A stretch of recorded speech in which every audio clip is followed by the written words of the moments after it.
The people who move real money and silver were quietly backing up the truck while you sat on your hands. Not on the day the headlines screamed, on the boring days. The days nothing seemed to happen. The days the financial channels barely mentioned the metal at all. That is when the accumulation happened. And it happened in plain sight, in data anyone can read, and almost nobody looked. So let me answer the thing the title put in your head right up front, because you clicked to know if it is true. It is. There is a divergence buried in the positioning reports for silver, a split between the fast money that chases headlines and the steady hands that take delivery and hold. And for a long stretch now, those steady hands have been adding, while ordinary savers stood frozen on the sidelines, waiting for permission to move. You did not miss the whole thing, but you did miss the quiet part, and the quiet part is the part that matters. Here is the concrete thing to chew on before I go 1 inch further, and it does not depend on today's price or this week's headline. Silver has run a structural deficit for years running now, 6 straight and counting by the most serious industry tallies, meaning the world uses more of it every year than it digs out of the ground, and the gap gets filled by pulling metal out of vaults that were filled up in fatter times. That is not a forecast. That is a plumbing fact. And when the plumbing is draining, the question is never whether it matters. The question is only who noticed first. I have spent a long time in the gold and silver world, sitting across the table from people trying to protect what they spent 40 years building. And I will tell you the single most reliable pattern I have watched play out. The smart money and the physical buyers move first, quietly, in the data. The financial media notices last, loudly, at the top. And the ordinary saver, the person this whole video is for, gets the news exactly when it is most expensive to act on it. That is not an accident. That is the business model of the people who profit from your hesitation. Let me show you what I mean by the split, because once you see it, you cannot unsee it. In the positioning reports that track who is long and who is short in silver, there are broadly two very different animals. One is the managed money crowd, the funds, the trend followers, the fast desks. They are momentum machines. They pile in when the chart looks exciting, and they bolt for the exits the second it wobbles. And their footprints are all over every violent swing you have ever cursed at. The other animal is the commercial and physical side, the users, the refiners, the people who actually need the metal, and the people quietly standing for delivery and carrying it off the exchange into their own vaults. That side does not chase, it accumulates. And it accumulates most aggressively when the fast money is scared and the price looks ugly. Now, watch how the trick works, because this is where the big banks and the trading desks earn their living off your fear. When the managed money crowd gets spooked and dumps, the price drops fast and hard, and it looks like the whole world is selling silver. Your screen turns red. The financial channels, if they mention it at all, use words like slump and rout, and a saver watching that, a person who did everything right their whole life, feels their stomach drop and thinks, everyone is getting out. I should get out too. But that is a story about the fast money leaving. It is not a story about the metal. Underneath that red screen, the steady hands are often buying what the frightened funds are throwing away. Two completely different things are happening at once, and you are only shown one of them.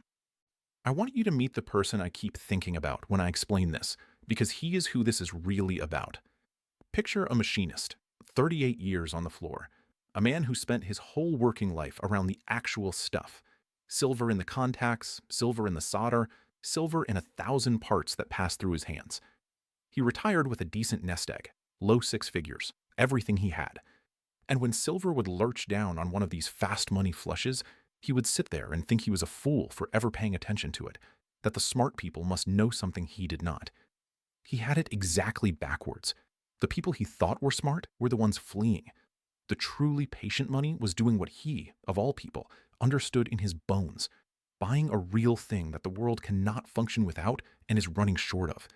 He just could not see it, because the only voices he heard were the loud ones, and the loud ones are always late. And here is where it gets stranger than most people realize. This is not just funds versus users. It is the whole global posture of who is quietly getting more physical and who is stuck holding paper. Central banks have been buying gold at a record pace, well over 1,000 tons a year, 3 years running now, roughly double what they averaged the decade before. Think about who that is.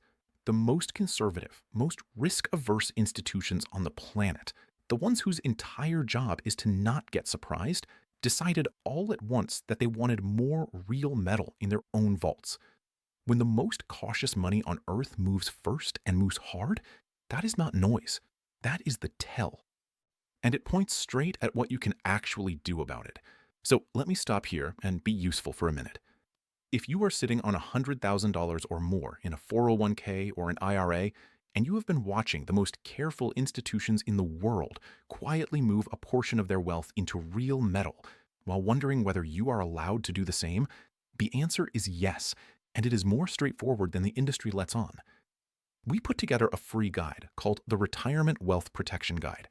It walks you through how retirees move a portion of the money they already have into physical gold and silver inside the same retirement account, without taxes and without penalties.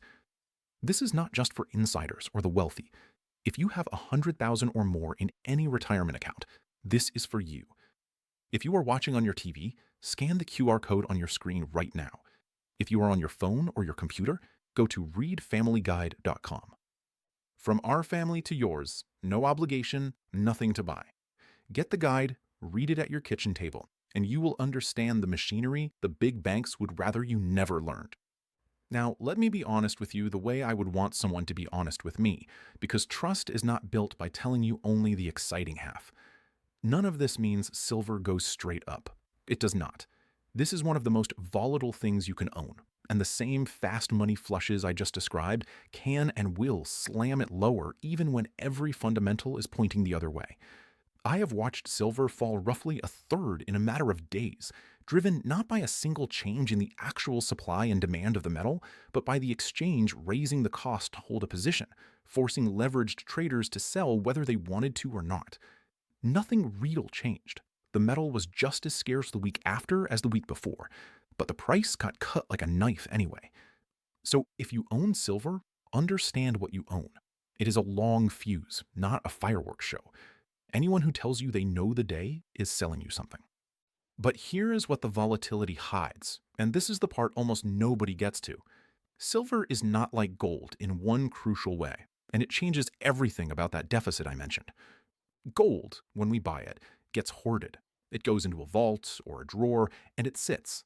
And almost all of it that has ever been mined is still sitting somewhere, which means it can always, in theory, come back to market. Silver gets burned.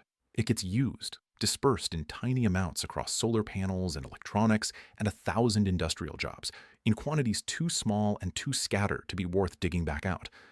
Gold is hoarded. Silver is consumed. So when the world runs a deficit in silver year after year, that metal is not resting in a vault waiting to reappear. It is gone, spread across rooftops and circuit boards, and it is not coming back. And it gets tighter than that, because you cannot simply flip a switch and mine more. Most silver does not come from silver mines. It comes out of the ground as a byproduct of mining copper and zinc and lead. So even when the price of silver doubles, the miners cannot just chase it, because their decisions are driven by the base metals, not by silver. Supply is stuck no matter how loud the demand gets. And at the same time, the biggest single driver of new demand, the solar and electrification build-out, needs silver in a way it cannot easily design out, because silver conducts better than anything else we have. Draining stockpiles, supply that cannot respond, demand that keeps climbing.